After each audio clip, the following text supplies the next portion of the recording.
Hello, my brothers and sisters.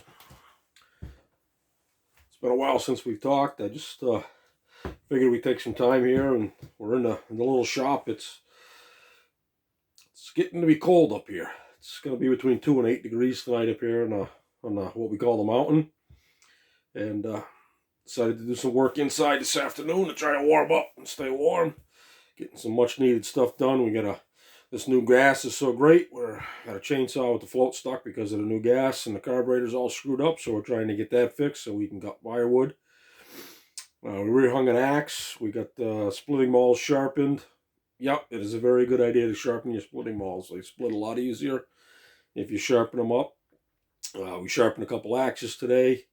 Some brush cutting tools. We got some loppers all sharpened up and ready to go so we can cut some brush to start clearing some more areas. We're going to do some gardens. Getting ready to start burning brush up here on the hill. I want to talk to you. It's been about almost a year since everyone started this. Well, we're not going to say the word. We're just going to use the word lockdown, life-altering changes. And a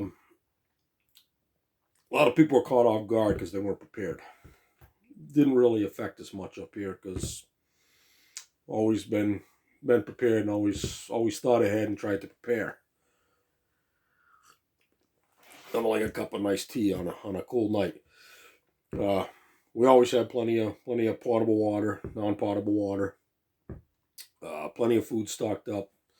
Rices, pastas, beans, lots of meat in the freezers, and we try to keep everything ready to go. And so when they said you couldn't go to the stores and you shouldn't go to stores and you should try to stay in, and really didn't affect us too much at all. We pretty much, other than going out, we lived our lives pretty much normal up here. Wanted to take some time to talk to you about. I've been up on the hill here mountain, whatever you want to call it, for probably the good part of 25 years now, and never seen power outages like we saw starting in August with huge windstorms and power out for 2-3 days at a time, and then again another not even a huge windstorm, minor windstorm, and we had a lot of gypsy moth damage on trees up here, and there's dead trees everywhere, and they're coming down, and you can take a walk in the woods. There's deadfalls everywhere after these windstorms, and it's the same on the sides of the roads, and the towns they're trying to take care of it and clear all the dead, but with budgets and, well, we're just going to go into budget. We're not going to go into it, but it's just not getting done, and there's a lot of trees coming down, and a lot of people without power. And now everyone is set for, their stay at home. So you got freezers full of meat and refrigerators full of food so that you have days and weeks worth of food and stuff put up. So, what do? You're out of power now. We have a backup generator. Not a backup, not a whole house generator. We have a generator that, because we own a construction company, and, we pull it out of the job trailer and we're able to start it up, and we had the refrigerators going and the freezer going, and we were able to run the well pump off of it. And so you got to make sure. It's one of those things you got to think about. I got a generator. You don't think about it when you have a power outage. Once a month, start it up. Don't just start it up and let it run. Start it up. Plug something in. Make sure that it's still energized, that it's still producing power. Go through it. Make sure you have extra gas on hand. I keep a minimum of 20 gallons of gas on hand at all times. And that gas is always, I use the marine grade stabilizer, and I put it in. And I put a little bit more than you're supposed to put in everything, and rotate out your gas. Make sure you always have fresh gas. Keep a log when you got this can, that can. I have my cans numbered, and I know when I got that can of gas, and when that can of gas I think is starting to get old, it goes in the truck or it goes in the car, and it goes and gets refilled, new stabilizer put in, so we always have fresh gas up here. Make sure I keep an extra rope and set up in case the pull rope breaks when you're trying to start it. I keep extra spark plugs, at least 2. I keep at least 3 to 4 quarts of oil. And after you run that generator, if it runs for 20, 30 hours, drop that oil, change that oil out. Fuel filter, keep a spare fuel filter. If you get a fuel filter on it, my generator didn't have a fuel filter. I cut one in, added a fuel filter on. I make sure that I have a spare fuel filter up here. Make sure, I always have, I have 6-gallon containers. I got at a sporting goods store, I believe, or one of them I picked up at a yard sale. And they're water containers. I keep them filled, and I keep them downstairs in the basement. And if we got to use them for toilet flushing or whatever, we do that. We have animals up here. I make sure that I have enough fresh drinking water for the animals, plus for us. I keep cases of water. I keep gallons of water.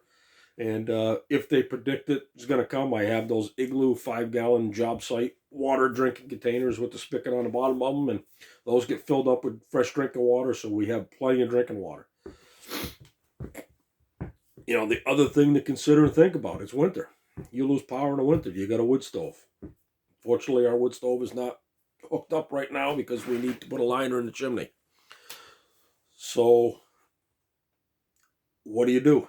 You got to make sure your pipes don't freeze. You got to make sure you don't freeze. You dress in layers. You bundle up. We have a couple of portable quartz style like electric heaters that you can plug in. You can plug them into the generator. You shut rooms off and you keep those rooms warm. You need to be prepared. You need to think ahead always, especially now. If 2020 taught us anything, it's that you always need to be prepared.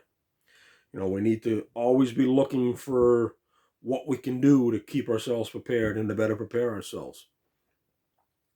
I'm already planning. It's December, not December. I don't even know what month it is anymore. That's pretty good. It's January. It's 2021. And I'm already planning for next year's gardens and what we're going to grow and what we're going to try and what we're going to do different. And we're going to open up a different part of garden area. And on top of that, I'm trying to get the farm and the timber framing school going so we can do timber framing up here. We can do wildlife schooling, and we're trying to get all that stuff going. So that's why we're going to be clearing brush, and we're going to make an area where we're going to set up a nice traditional woodworking shop outside, so we can do traditional woodworking outside, and hopefully we can do some classes, on some, basic, some spoon carving and some bowl carving, and maybe some, small traditional woodworking projects and some handsaw techniques and hand planing and, axemanship, and I like to have just a 1-day class up here on just fire starting, with different types of fire starting, even with a Bic lighter, because I know people that can't start a fire with a Bic lighter. Different types of tinders, what to use, flint and steel, try bow drill, ferro rods, and teach all that. Different knots to tie, how to set up a lean-to tarp shelter. And I'm starting to look into and starting to read and research on wild edibles. I want to go out foraging this year. I want to, I know a place where I can find fiddleheads, and those are just incredible. And, it kills me when you see people go by and they got those ChemLawn trucks outside and they're spraying their lawns so they can get their lawns green and can't have weeds. You're killing food. I go out onto my lawn and I pick dandelion greens and I can make a salad. And, there's wild edibles you can survive and you can eat, and you can, add to your diet of greens, with what you're growing in your garden, with, chard and, kale and lettuce. You can throw dandelion greens and stuff in there and make a beautiful salad. People, they pay all this huge money. It never, green lawn never impressed me. Edible lawn impresses the heck out of me. I have a friend that teaches permaculture, and you go to his house and you can eat anywhere in his yard. It's incredible. And he grows, and He grows and supplies right now. He's at about 75% of his food is either grown or raised for meat off of his small 5 acre piece of land. So that's pretty impressive. And these are all people that I've tapped into and that we've been spending quite a bit of time talking to and doing research with, and hopefully we're going to be able to pass on some of this knowledge to you. I hope this channel and everything would be a lot further at this point, but with work the way that it went this year and material shortages and then getting it and jumping around and trying to work, you can't do one job, you got to have three going. It didn't materialize this year, and this year was a whole big series of oh well, that didn't happen. This year we have to make it happen, because my happiness and my well-being depends on me being happy and me doing the stuff that I love and that I want to do and provide for my family. And that's what's important. And that's what we need to all figure out. What's important in your life. Because you know what? Fancy cars, big houses, they don't impress me much at all. Happy family, joy in your heart, that impresses me. So that's enough rambling. Time to get back, do some more work in the shop, finish my cup of tea. Well, thank you very much, brothers and sisters. I hope to speak to you again soon. Have a great day.